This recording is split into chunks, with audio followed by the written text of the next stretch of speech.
Baik, Assalamualaikum warahmatullahi wabarakatuh. Sebelumnya, perkenalkan nama saya Lucy Amartia Yosbika Pertiwi, Taruni Perdana semester 6, Program Studi Teknologi Pengolahan Hasil Perikanan dari Politeknik Alih Usaha Perikanan Jakarta. Tujuan saya membuat video ini yaitu untuk memenuhi tugas dari mata kuliah Manajemen Mutu dari dosen pengampu Ibu Yuliati Hotmauli Sipahutar, SPI, MM.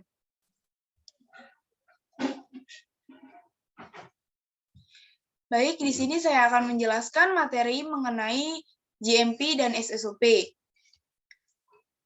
GMP dan SSOP merupakan persyaratan dasar di unit pengolahan ikan. Yang pertama, persyaratan awal. Lokasi persyaratan untuk pembuatan UP tidak boleh berdekatan dengan pemukiman warga, tempatnya tidak boleh dekat dengan tempat pembuangan sampah, daerahnya tidak boleh rawan banjir dan rawan longsor, kemudian lokasinya harus berdekatan dengan sumber air, pasokan listrik yang memadai. Kemudian persyaratan fisik. Yang pertama, bangunan.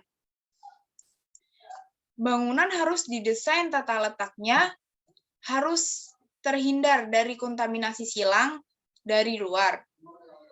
Bahan yang digunakan untuk bangunan yaitu harus kedap air, kuat, dan mudah dibersihkan. Layout dari bangunan harus sesuai dengan alur proses. Ruangan perproduksi harus terpisah, jadi untuk menghindari terjadinya kontaminasi silang, per ruangan itu harus dibedain. Setelah itu, fasilitas. Fasilitas harus tersedia sarana pembuangan limbah, ruang istirahat, ruang makan, ruang ibadah. Untuk fasilitas sanitasinya harus tersedia tempat cuci tangan, bak cuci kaki, toilet, dan ruang ganti. Untuk sarana produksi harus ada sarana pendinginan, sarana pembekuan, dan sarana pemanasan, dan lain-lain yang sesuai dengan persyaratan. Sarana penyimpanan peralatan, tempat pembuatan es, dan laboratorium juga harus tersedia. Setelah itu kita masuk ke operasional. Yang pertama, operasional GMP. GMP merupakan Good Manufacturing Practice. GMP merupakan cara atau teknik produksi yang baik, di mana dalam memproduksi suatu produk itu harus menggunakan dasar GMP. Jadi GMP itu teknik berproduksi yang baik dan benar untuk menghasilkan produk yang memenuhi persyaratan mutu dan keamanan. Sedangkan untuk Sanitation Standard Operation Procedure yang dimaksud SSOP merupakan prosedur untuk memelihara kondisi sanitasi kebersihan UP yang berhubungan dengan seluruh fasilitas produksi untuk menjamin produk yang dihasilkan memenuhi persyaratan mutu dan keamanan. Kita masuk ke faktor yang harus diperhatikan dalam GMP. Yang pertama yaitu seleksi bahan baku, yang kedua penanganan dan pengolahan, yang ketiga bahan pembantu, yang keempat bahan kimia, yang kelima pengemasan, yang keenam penyimpanan, dan yang terakhir yaitu distribusi. Seleksi bahan baku. Di seleksi bahan baku ini kita harus mengetahui asal-usul dari bahan baku tersebut. Jadi kita harus tahu, ini bahan bakunya dari mana? Asalnya dari mana, jenis ukurannya gimana, berapa, mutu bahan bakunya itu gimana, itu harus sesuai standar. Terus jenis olahan dan produk akhirnya itu apa gitu. Terus kemudian kita ke penanganan dan pengolahan. Di penanganan dan pengolahan ini mengenai waktu dan kecepatan. Penerimaan bahan baku harus dilakukan dengan cepat, higienis, terlindung, dan mencegah kontaminan. Terus temperatur, kita harus memperhatikan suhu dari bahan baku tersebut saat diolah. Terus teknologi, dari segar, beku, ataupun kaleng, ataupun kering, itu juga harus diperhatikan, apapun pengolahannya. Terus peralatan yang digunakan untuk penyimpanan harus dapat menjaga kondisi suhu produk tersebut. Terus untuk personilnya, dari karyawan itu harus terjaga sanitasi hygiene-nya. Kondisi karyawan itu harus sehat dan harus bersih. Kemudian kita masuk ke yang ketiga, yaitu bahan tambahan makanan. Dari jenis, tujuan, kualitas, metode penggunaan, dan pengawasan. Di sini kita harus tahu itu, bahan tambahan yang kita gunakan itu apa jenisnya, kualitasnya gimana, terus metode penggunaan bahan tambahan tersebut bagaimana, pengawasannya juga gimana gitu kan. Terus kemudian persyaratan bahan tambahan makanan, yaitu persyaratan bahan sesuai dengan standar, sehingga tidak membahayakan kesehatan manusia. Pemakaian bahan harus sesuai dengan persyaratan. Bahan yang diterima, didokumentasikan, dan dimonitor. Bahan kimia. Bahan kimia yang digunakan, kita harus mengetahui jenisnya. Tujuan dari penggunaan bahan kimia tersebut apa? Metode penggunaan bahan kimia tersebut bagaimana? Kualitas dari bahan kimia tersebut bagaimana? Terus pengawasannya juga bagaimana? Pengemasan. Yang kelima yaitu pengemasan. Pengemasan harus didesain dan material harus memberikan perlindungan yang cukup untuk meminimalisir kontaminasi dan kerusakan.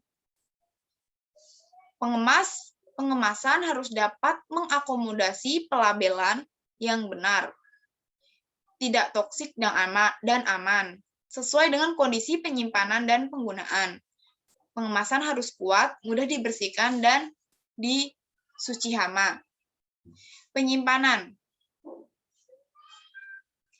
Penyimpanan di sini harus disesuaikan dengan jenis produknya. Jadi kita menyimpan produk itu harus sesuai dengan jenis produk tersebut. Nanti kalau kita mau ngambil, itu nggak bingung, oh produk ini ada di sebelah sini ada produk ini, gitu kan.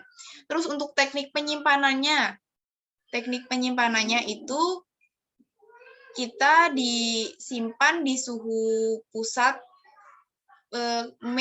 suhunya itu sekitar -18 derajat Celcius, atau bisa lebih dingin daripada itu.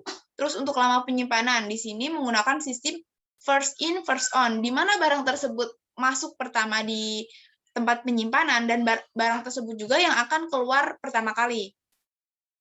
Kondisi penyimpanan harus diperhatikan seperti suhu, kelembaban, cahaya, dan lain-lainnya. Yang terakhir yaitu distribusi. Distribusi di sini kita harus tahu jenis produk yang mau kita distribusikan itu produk apa saja, itu harus dicatat. Terus jenis alat angkutnya, kondisi alat angkutnya bagaimana, itu harus diperhatikan.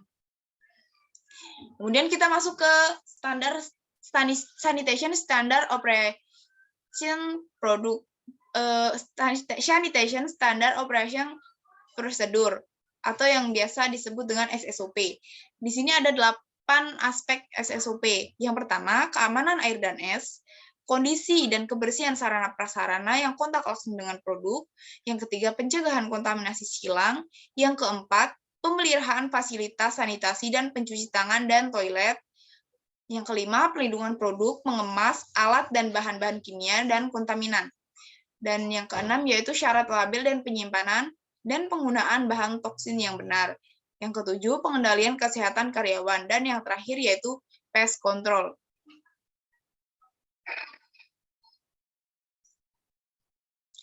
Di sini ada persyaratan dari sanitasi hygiene. Yang pertama,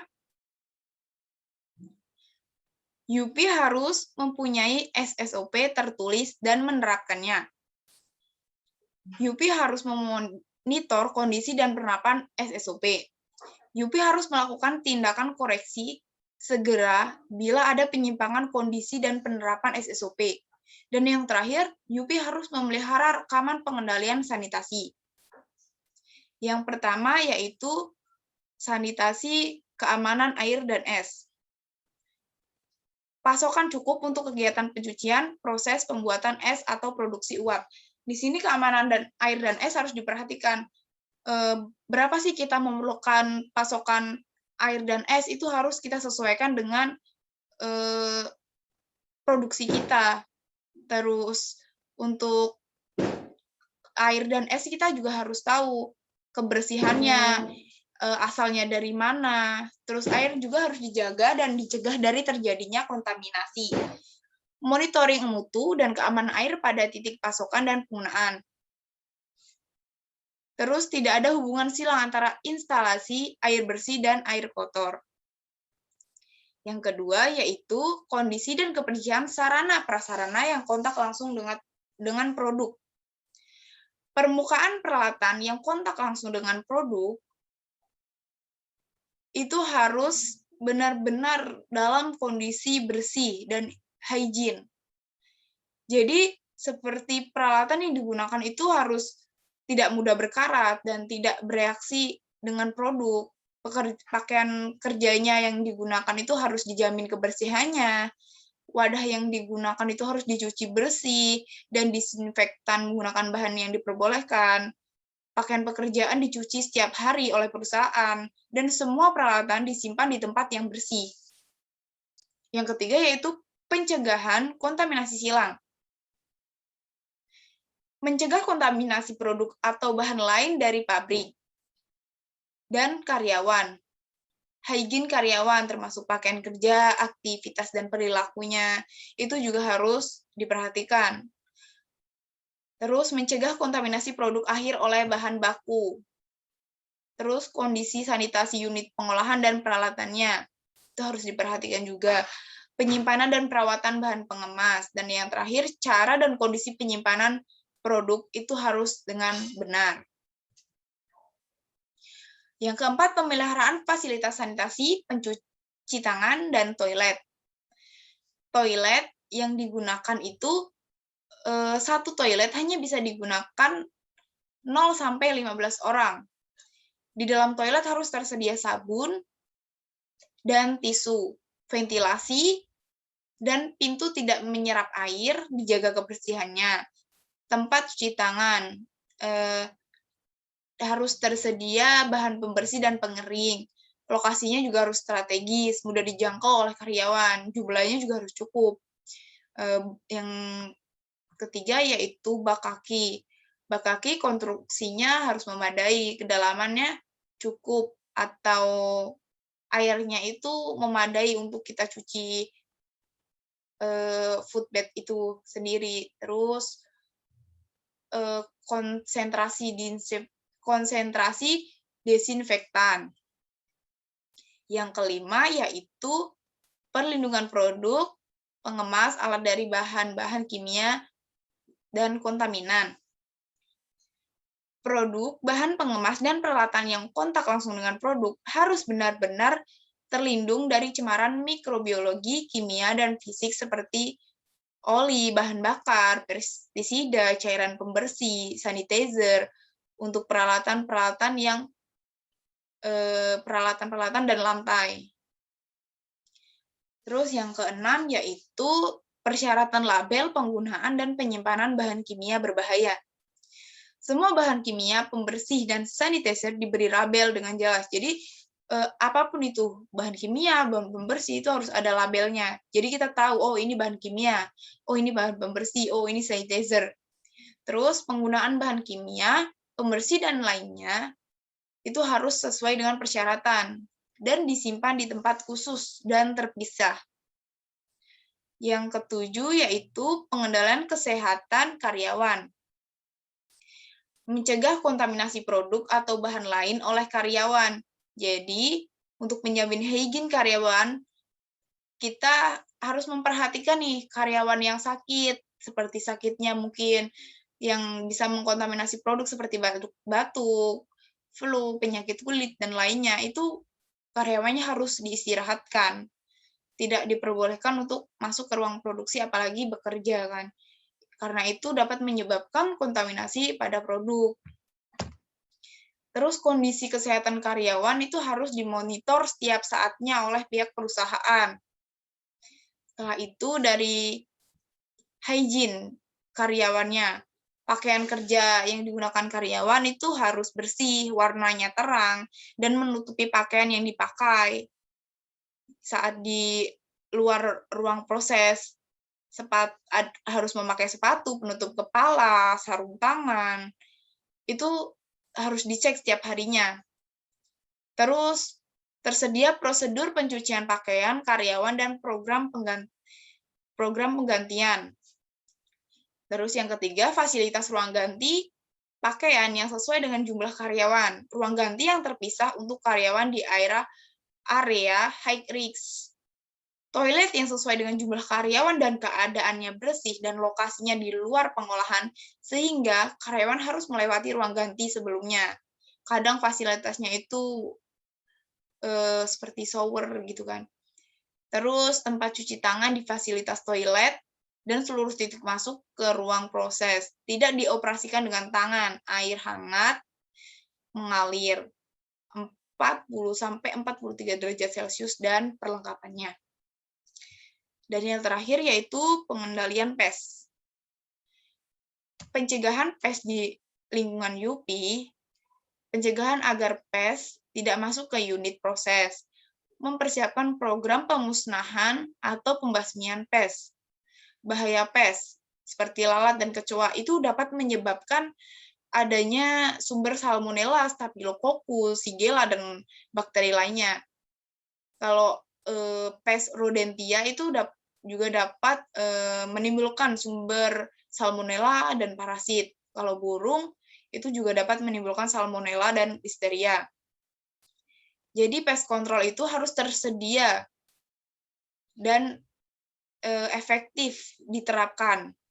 Pengelolaan gedung harus mencakup tindakan pencegahan pes. Rekaman pes harus dipelihara, karyawan dilatih dan beri tanggung jawab untuk mengidentifikasi pes dan aktivitasnya. Bila digunakan bahan kimia, maka staf harus dilatih untuk menangani dan menggunakannya. Terima kasih. Demikian tadi presentasi dari saya. Kurang lebihnya mohon maaf apabila ada kesalahan kata dalam penyampaian materi ini. Saya mohon maaf yang sebesar-besarnya. Saya akhiri. Wabillahi taufiq wal hidayah. Wassalamualaikum warahmatullahi wabarakatuh.